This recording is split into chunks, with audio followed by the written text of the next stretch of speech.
Welcome to the Anti-Architect Podcast. I am your host, Christian Giordano.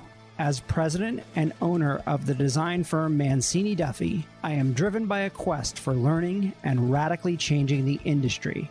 With this podcast, I'm hoping to improve the industry that I'm so passionate about by taking a critical look at how architects work through a variety of voices and shared experiences.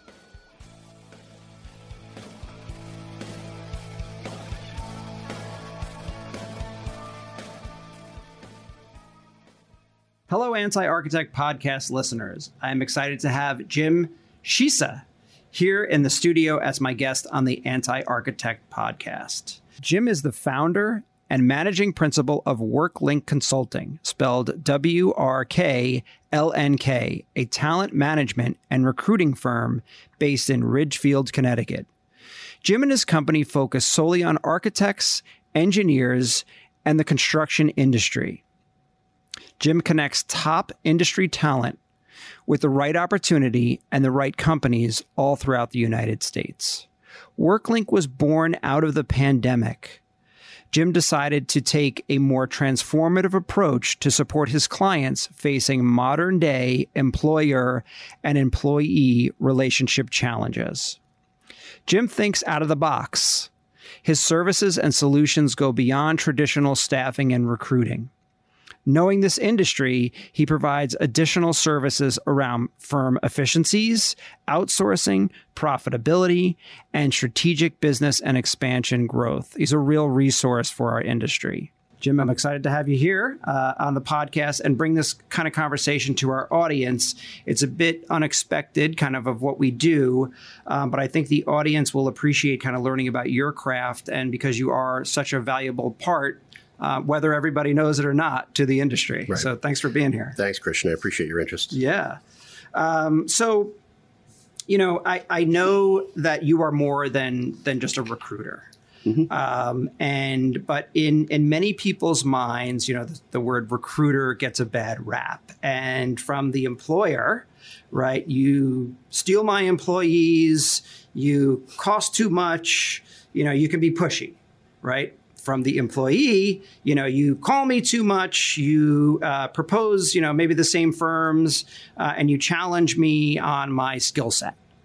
But then on the flip side, if I'm the employee and I want a job, I call you, right? You help actually with resumes.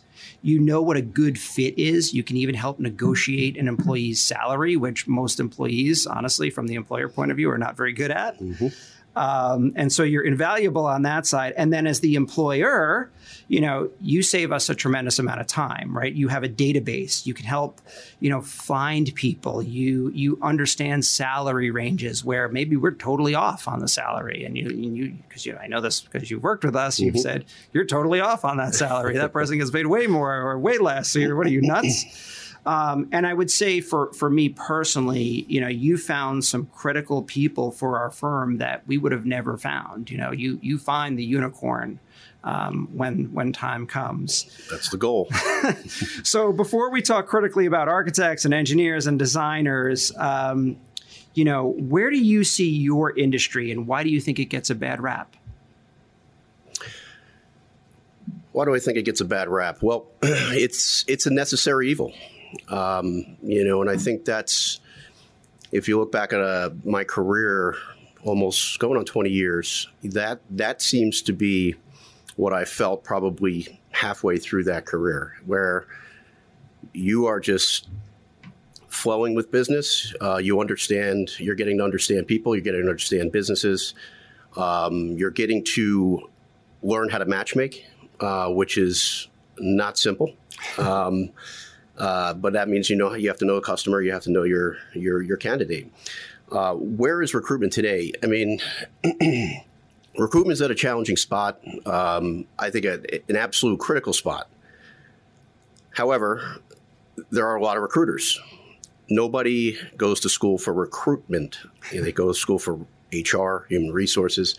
I would imagine that there are some universities now teaching recruitment and styles, but it's purely a service-oriented industry that, like others, salespeople can get into and make a lot of money selling jobs. Mm-hmm.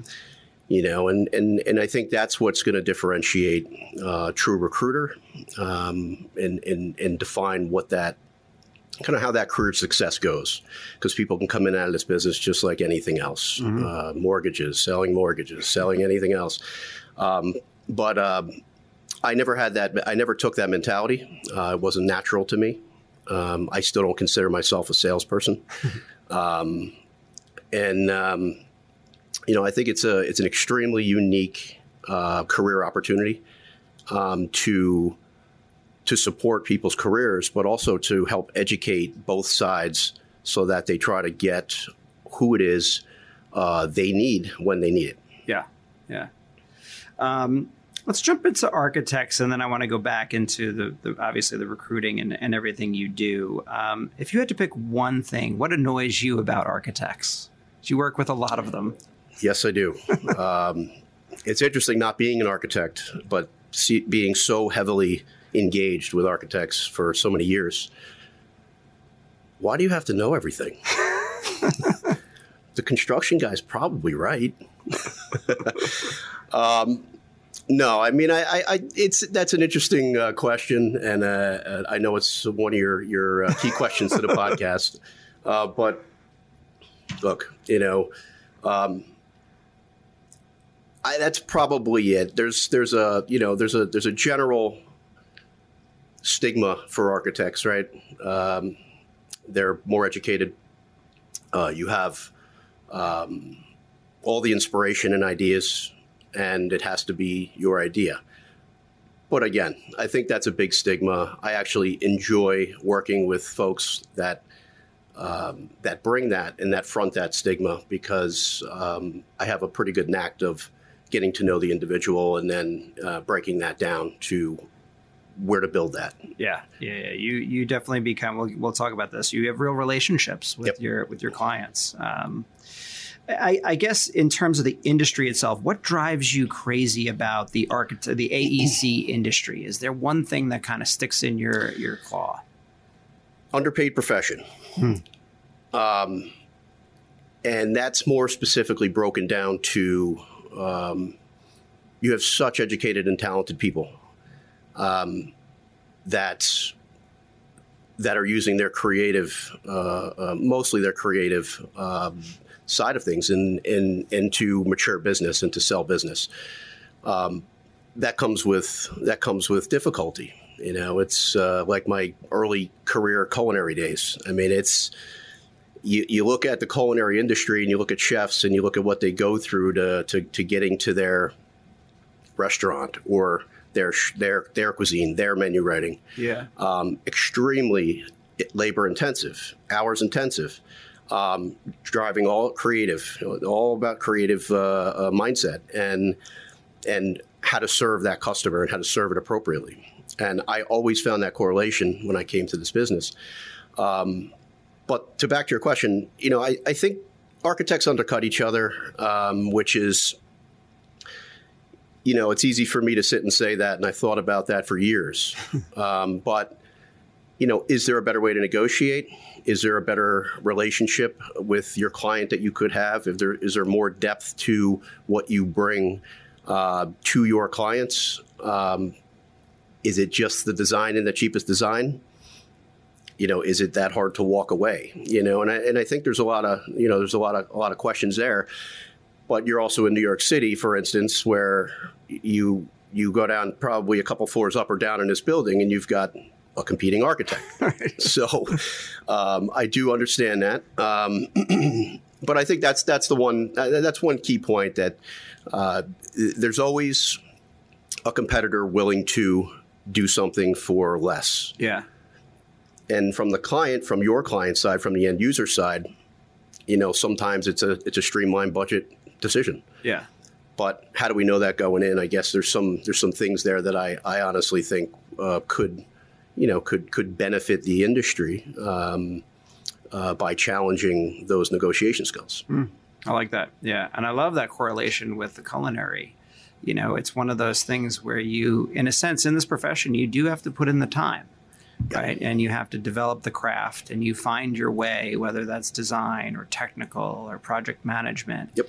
And for good or for bad, you really don't get proficient at it. Not saying that you're not good at it out of the gate. You might be great at it out of the gate, but you don't become proficient at it for many, many years. There's no quick thing on this one because it's pretty funny.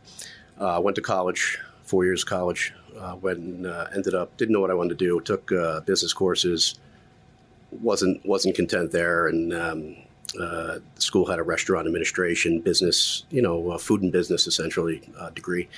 Took that, and then had really no interest or experience managing a restaurant or where the hell do you go from there? And fell in love with cooking, grew up with cooking, so went with two buddies to culinary school, French culinary here in the city right after college. My parents supported me another, 40 grand, throw another 40 grand at them. And, but I loved what I was doing. Fantastic experience. Got into restaurants. I remember the first job I got.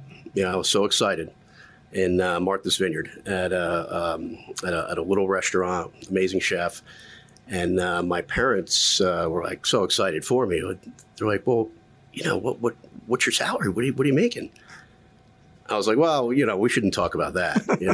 We're like, what? You're a chef? Are you the chef? I'm like, absolutely not. I'm a line cook, okay, and making about $13.42 an hour. And you should have seen their faces. That was amazing. After 4 years of college, culinary school, and so. But it relates. It really does. Yeah. Do you think along those lines? Do you think that a fresh out of school, architect or engineer, guy or girl, do you think that the schooling itself prepares them for the workforce? What it should prepare is reality. Do I think what's interesting is I could take a general approach to the question. I can't. I'm not ingrained with actual universities, and quite frankly, you're not going to pay me to find an entry-level person. Right. It's kind of counterproductive, and it takes too long to generate profit. But I think in general, there has to be practicality to what they're teaching. You can't come out of school thinking that you're going to be the chef. Right. It just doesn't work. Yeah. Unless you have a client following for some crazy way. There's just no way to establish a baseline process from a 5-year education, 4-year education. So I do think there should be practicality, business practicality, negotiating skills. How do you create a process, a business process, not necessarily a design process? And maybe there are some schools that do that, but I think in general, that's like my shock of getting my dream job out of culinary school.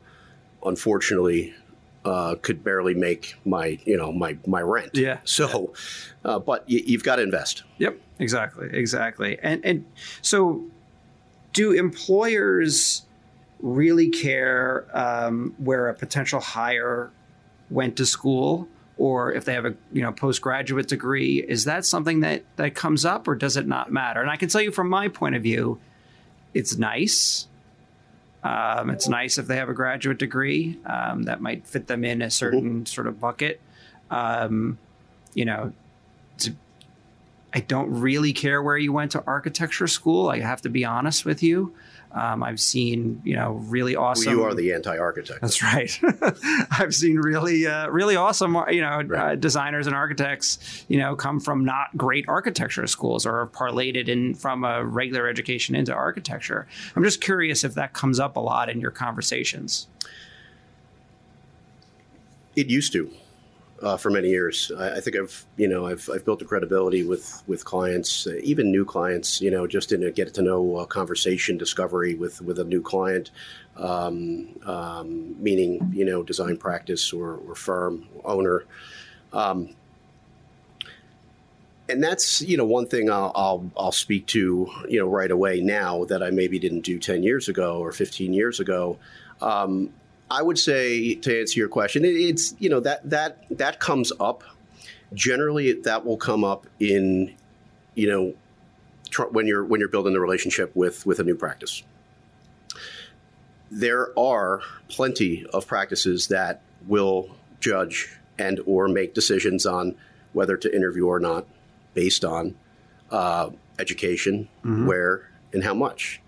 I don't work with them, and that's more by choice. But it's not to say that what they do is wrong.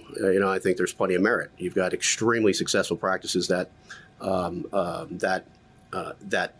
that highest education.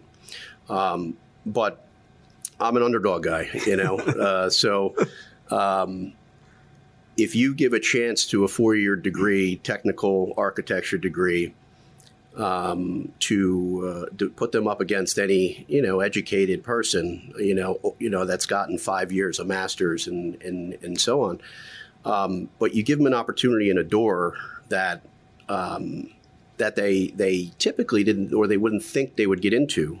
And I've seen many people fly, and dominate that opportunity. Mm-hmm. So, I think there's a give and take, and I think the world I think our industry has opened to that as the war for talent is just getting, more razor sharp. Yeah, absolutely. So I want to focus a little bit on, architects and designers, but feel free to talk about engineers as well.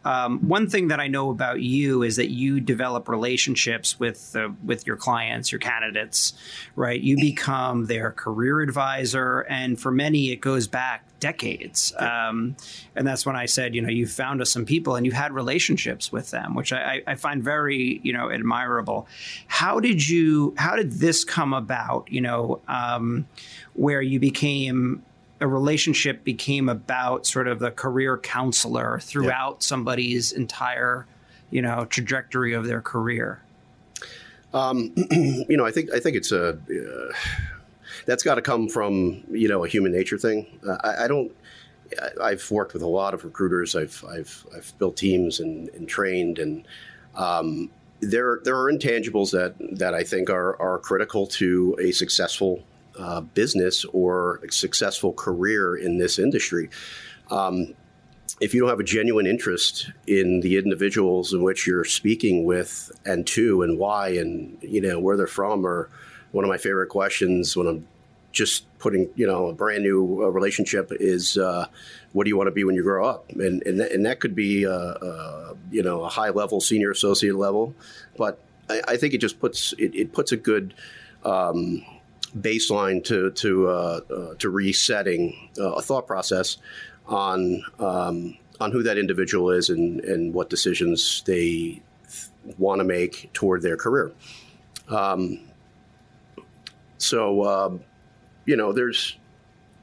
That's since day one, since my first placement, at Aerotech, back in, 2004, I think, 2003. That relationship carried with me. What's really interesting, probably the first 10 placements, I didn't look at this, but I should. If you go back to the first probably 8 to 10 placements that I've ever made in this career when I was 27, I know who they are, where they are, and I reach out and say hello the most random times. And, it's just an amazing dynamic. I just reconnected with somebody from my first year in the business in Austin, Texas. My brother moved out there. We just purchased some real estate out there. And I'm like, oh my gosh, I think they moved to Austin like 15, 20 years ago. So I reached out and we jumped on a phone call, and it is like, totally rekindled. And we're getting together in April when I'm out there. But it has to be natural. I think this, you're representing people, which I don't take lightly. Yeah. And that's both sides. Well, they're not the ones paying you. Why do you care so much? Well, because they eventually, if you have that depth of relationship and you actually care and you listen to what they're trying to get to, they don't always know what they're trying to get to, but without a trust factor, without without an inkling or a breakdown of who they are and what they want, you're only selling them a job. Yeah. And that's that's detrimental to me as a recruiter and a business owner. Yeah. So I was thinking about this as you're talking.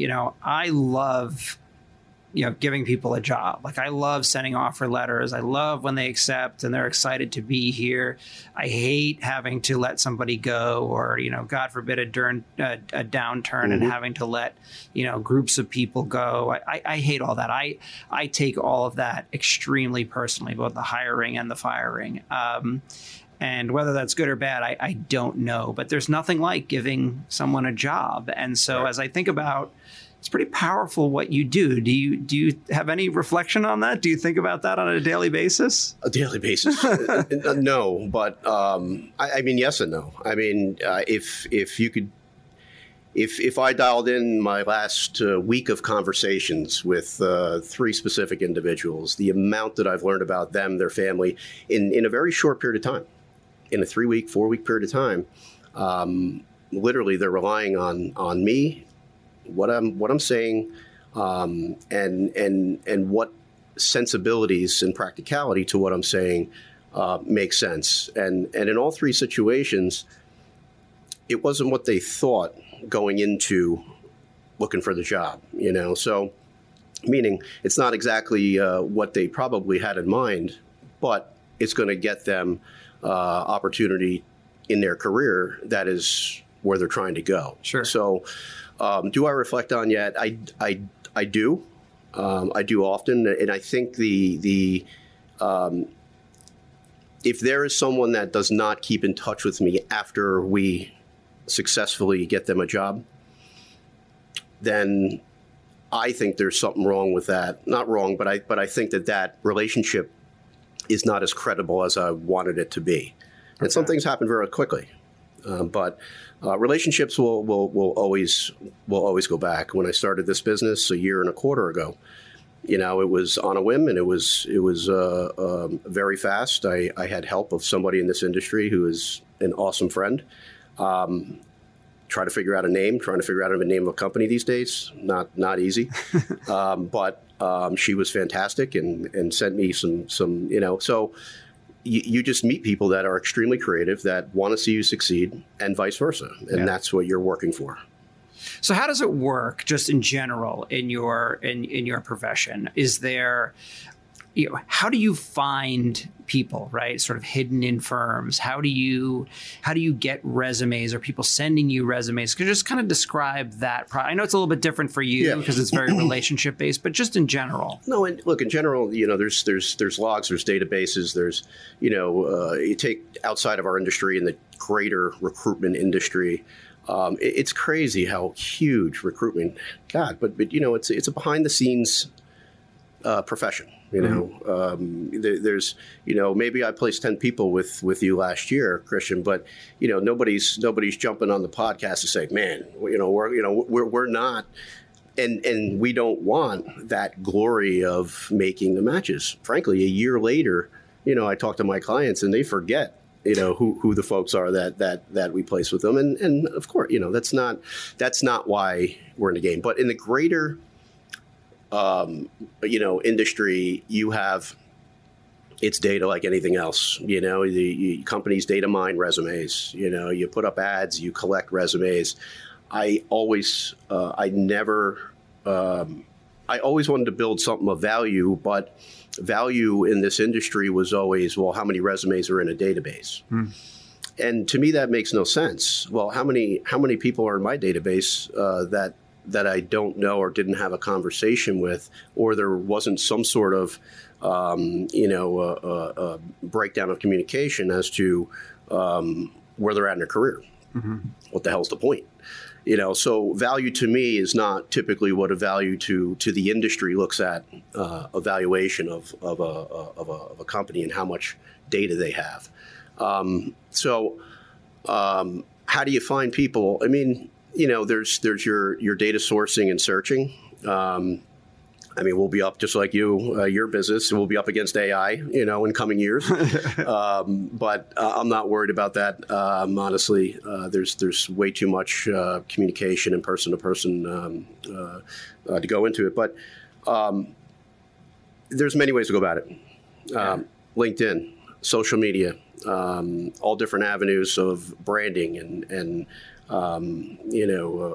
career drivers. Now there's so much behind the scenes. It's actually crazy, the amount of pull of data when you put your resume up online, where all that goes. It's interesting. It's pretty crazy. Interesting. Yeah, I never really thought about that. So so when someone has their portfolio posted and it's got their resume in there, you're able to extract that data from it.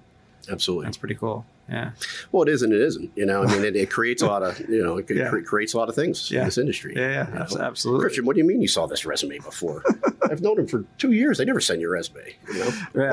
Another recruiter sent me it somehow. Yeah. Well, guess what? I'm screwed out of representing that person because of that. So it's good and bad. I will tell you, I'm sure everybody, in the same way, are bombarded with recruitment emails, and I feel like there's just every day is a new one, right? And for me, it's delete, delete, delete. We don't have a relationship with these people. I don't know where they're coming from at all. Everything always sounds great, and if I read past the title, it always sounds great. But so you're up against that too, where people are just constantly just bombarding areas, especially when they're not coming from the region. They it's coming from California or whatever. I'm thinking, how do you know kind of what I'm looking for here in New York? It's a very different thing. Are there sort of, have you run into this, calls for diversity hires these days? Yeah, there is. I think a lot of it is unsaid these days. I mean, it's rare that a client will call. I remember the first time that happened. It was many years ago, and it was with a very large company, very large brand locally, and the principal just called in and said, Jim, we need to make a hire. We need to hire really fast, but it has to be a woman. I'm like, all right.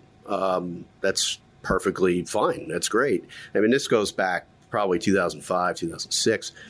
And I remember going over that with the team and my boss at the time. And wait a second, well, you can't. I mean, it's whoever's best to get the job. You can't. You tell the customer you can't. You're not going to discriminate like that. So it was a challenge, but it goes back to being genuine. I don't get that so much anymore. I'm trying to remember the last time I was asked, but in general, I think the industry appreciates the diversity and the top skill for the job. And it's my job to communicate why that a particular individual is right for the job. Okay.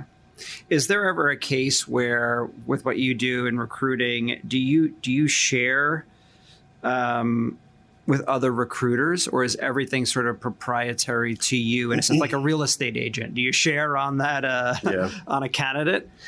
I would have no problem. It's interesting because I came from a very competitive company where everyone's your enemy. And that's how I was brought up for that 8 years. Anybody competing against any, is an enemy. I think there's so much more opportunity out there, and I have absolutely shared, candidates and different practice areas, and people who are financial controllers or marketing coordinators or graphic designers. It's not what I do. I can't take the time to spend, and though I've placed marketing coordinators and financial controllers and so on, I don't have a log of opportunities there, so I have to create. and that takes a lot of time to create for those individuals. So, yes, I will absolutely have referral friends in the industry that focus on different areas. Okay, that makes sense. So right now, what is the industry looking for in terms of talent? Is there a particular thing that you're coming across? I mean, the last 3 weeks has been, a tough go for, I think, for design. Construction, and things technical and technical phase are obviously, I mean, that's funded stuff, but you're seeing a lot of project holds. You're seeing layoffs.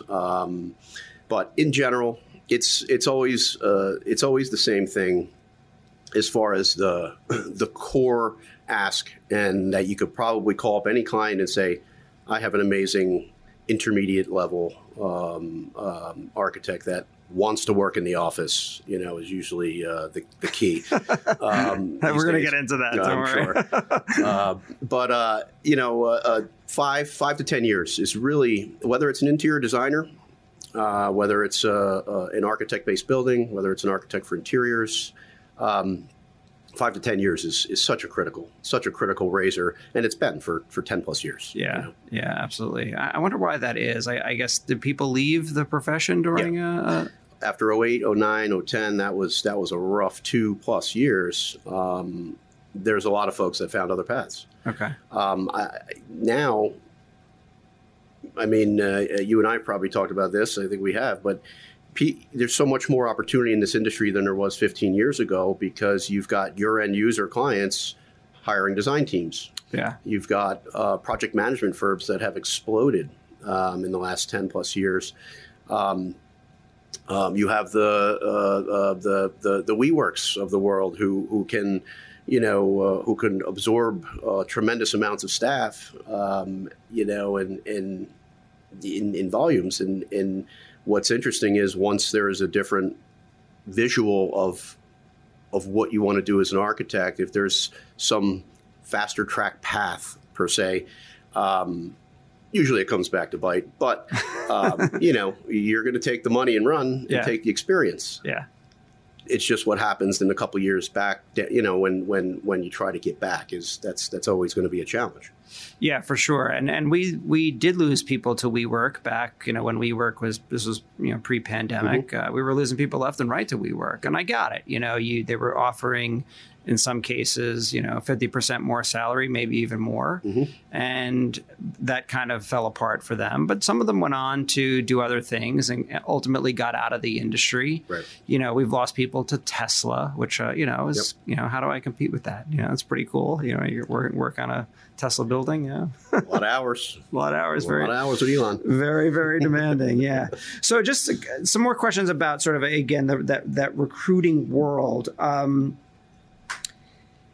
Me as the employer, how do I protect myself from, people being poached out of my company? I can tell you how, but then everyone's going to hear it. No, I mean, Christian, it's I actually tell clients this, and maybe I haven't told you this yet, but it is actually strategic to do business with multiple recruiters, to give them a shot. Just like it is any business, you think of, well, I just want to go all in with you. Well, that also sends a message that, one, it's honorable. Two, it's what anybody really is looking for, right? Is it true, like you and your customers? Of course, you want to be the only designer involved with the brand for a foreseeable future. But it's to the detriment of the potential business, where if you say, I'm sorry, we have a partnership with one practice, or a retained, recruitment on practice. I've actually had this happen with one customer, had a retained recruiting agency for their firm of 4 offices. And it's like, really? I tried for years. I wanted to work with them so bad.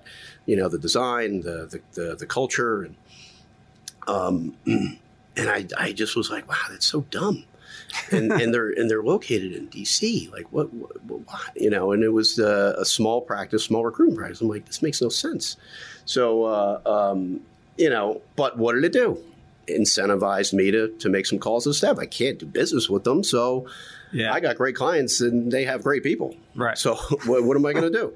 So you protect yourself in that sense. Yeah. But yes, I mean, there is a way to protect, and I think you give opportunities, and even if you place one person per year with another firm or a practice, you know what, they'll honor that. That situation. Yeah. That makes a lot of sense. I'd love to kind of talk about you and, where did you grow up? What did you want to be? And what's shaped you along the way in this path? Yeah. Grew up upstate New York. I say upstate, but it's only about an hour and a half. Anybody from New York always says that's extremely upstate, anywhere past Westchester. Middletown, New York. Outside of it's actually right at the corner of New York where New Jersey's a couple miles. You got PA, that's a few miles. Small town, 2 farms on the road growing up. And I had... how many cousins? 8 cousins that lived on the same street with aunts and uncles. My mom has 8 siblings, 9 obviously altogether. My father has 4. Large family. My mom's a retired teacher through and through, elementary teacher. My father was a butcher. His father was a butcher. And had their own business growing up. Then my father got into more managing for supermarkets, managing meat, produce, fish. He elevated once we were out of college and went to every single baseball game and football game and everything else. Then he went into more career. But yeah, we grew up around food and family. That's really shaped my interest to my initial was going to school for some sort of business where it involved food, beverage, and so on. College is, it's. I'd love to know the percentage of people who actually know what the hell they want to do going into college. And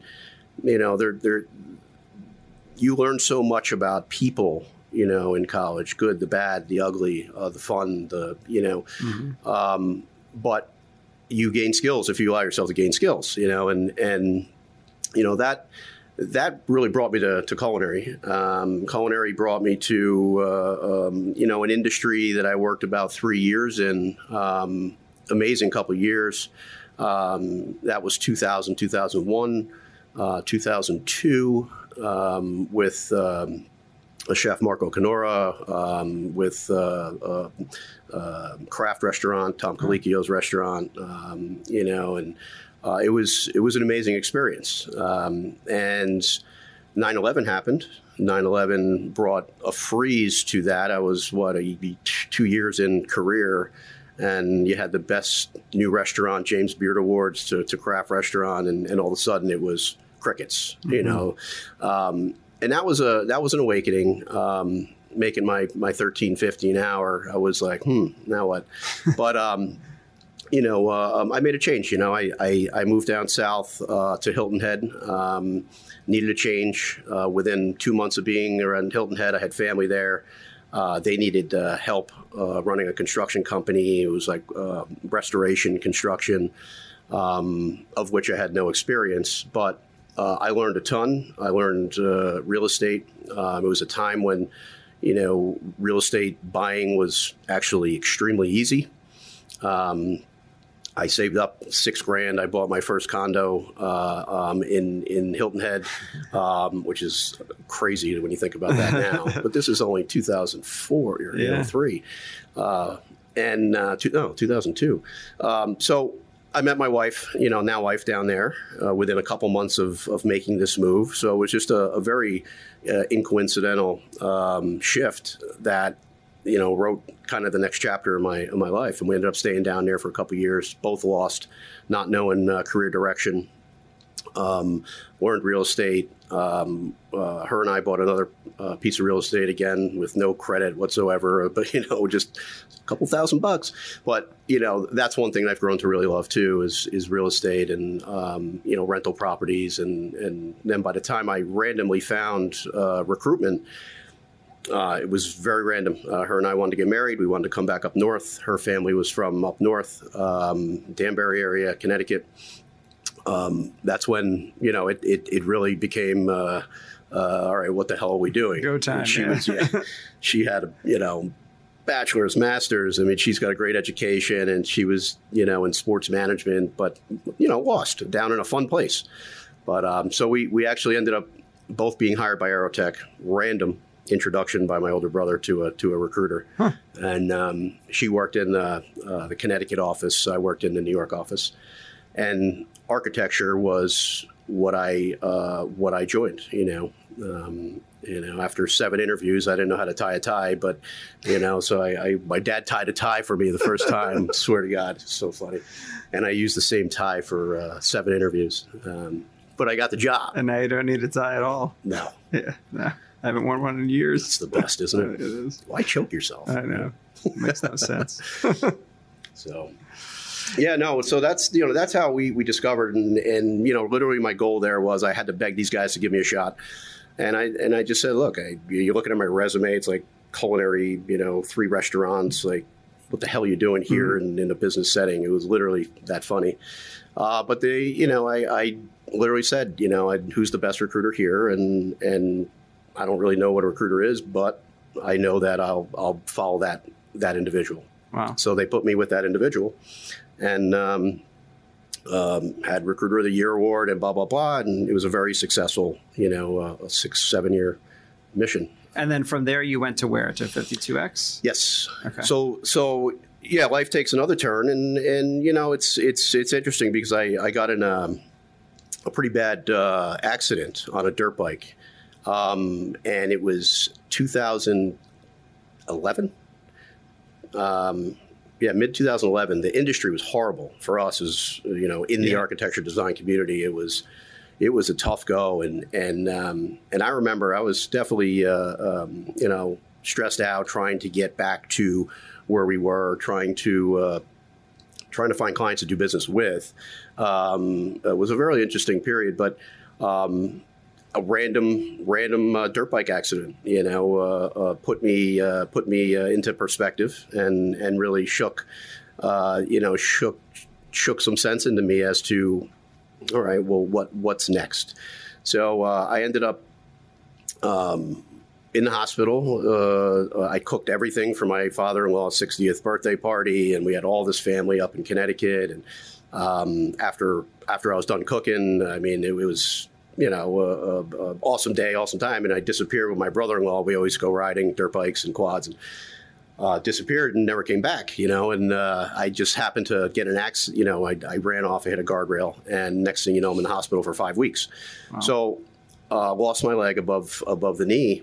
And that was, a critical moment where, I made it 6 months of recovery. And as soon as I got walking again, walked right through Grand Central because, I just needed to get back to life. I was still with Aerotech, and I walked back, off the train in Grand Central and to the office, and all the odd, cheers and clapping and blah, blah, blah that happened. But it was great. But I knew right then that I needed something different, sure. And that's where I became really always wanted to have my own business of some sort, whether it was a restaurant or what have you.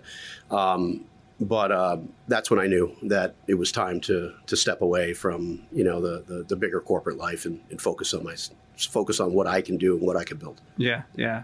And so, have you used that obviously horrible accident as inspiration moving forward? And oh yeah, yeah. What my wife and I have accomplished since that is it's incredible. It's incredible. Help build the company, with 3 operations, still partnership and ownership in 2 of those.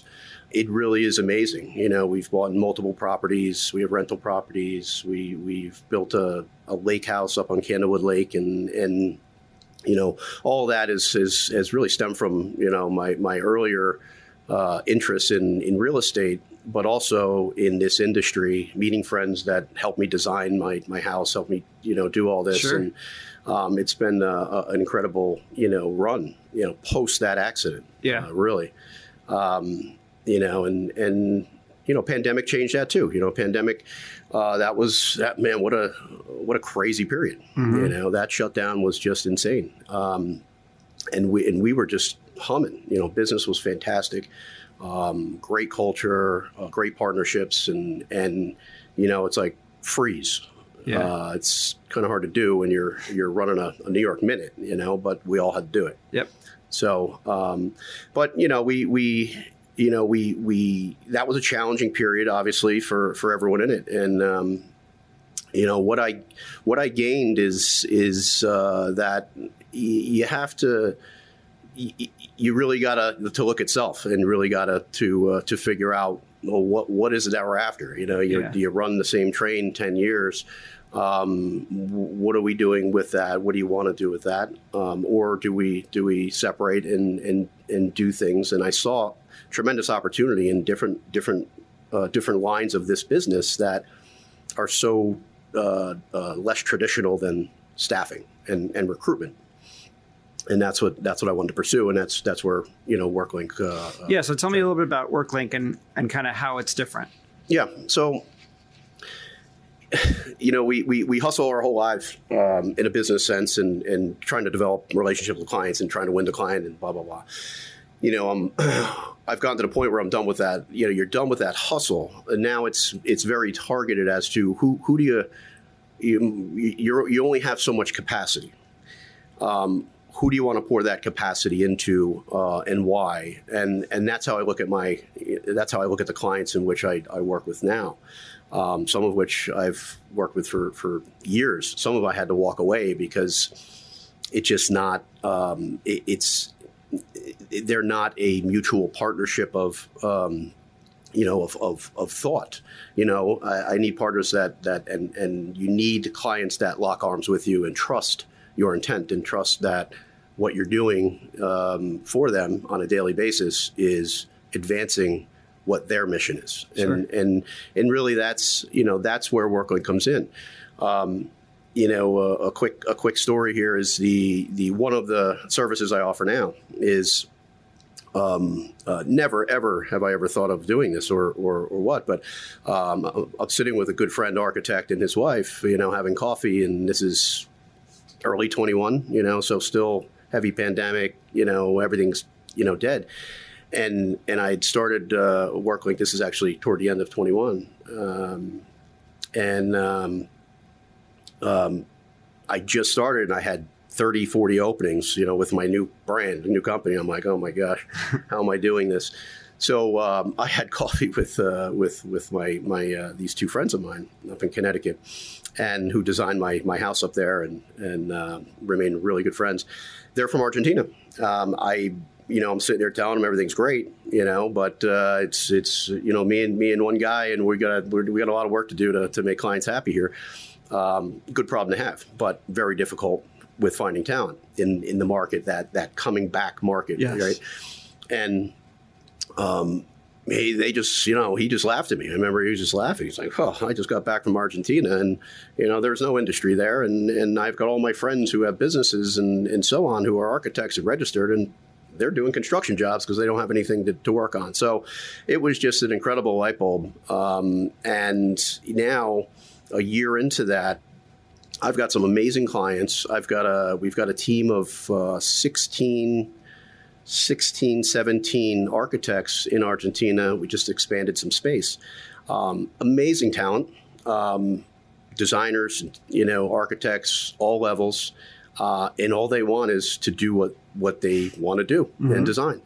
And they are extremely grateful, and it's been a great match. So basically, setting sub studios for my choice clients, my clients who there's a reason why I'm setting this up, and it's to have people who you get to know, helping streamline the ebbs and flows of the business problems that we have here. Yeah, helps the community there, and at a much less cost, it helps the operations here. Yeah. So that's one thing that's really, last night after between 6 and 9 p.m., 3 clients, 4 projects. Wow. And I'm scratching my head. I'm like, oh boy. But I got on the phone this morning with Jerry and Teresa, who are here.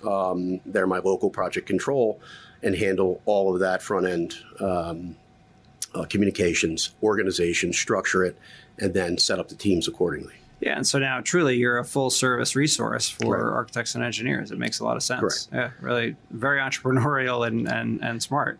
Yeah, and it's just there's opportunities if you look up past the norm. There's a ton that that can be accomplished, and you just got to trust others to lock arms. Yep. And that's the harder part, is figuring out those trusting relationships. Where are you seeing the sort of return to office post-COVID? And I guess my question would be, what if I, as the employer, decided everyone's got to be in 5 days a week? What would you say? You're so nice. I don't know if you would have right. I don't know if you would have the fallout most would, but you could probably count on 10 to 15% attrition within 3 months. Wow. I think other firms that I've watched go through this, attrition more than, over time. Now everyone's not going to just, oh my God, and run out the door. Mm-hmm. They've got to figure out what their path is going to be first. Right. But I don't think that's the path. Whether my old school thought of working in the kitchen after all the education to grind up to hopefully becoming a sous chef. There's work ethic involved. There's commitment involved. A lot has shaken out. I think last year was really tough. I could not believe I had a phenomenal year one of my business. However, there's probably 14 or 15 declined offers, which has never happened in my career. Wow. Because I listen. I care, and I try to make the appropriate match. But decision making has been extremely complex with people in this industry, and both sides. Yeah. I think it's a very challenging. No, you shouldn't do that. But I think you're smart enough that you would never do that. You've got to be able to trust your employees. Everyone did it, snap of a finger when they had to. Yep. Where is the balance? Yep. That's where we're trying to figure out now is, how do you balance that? My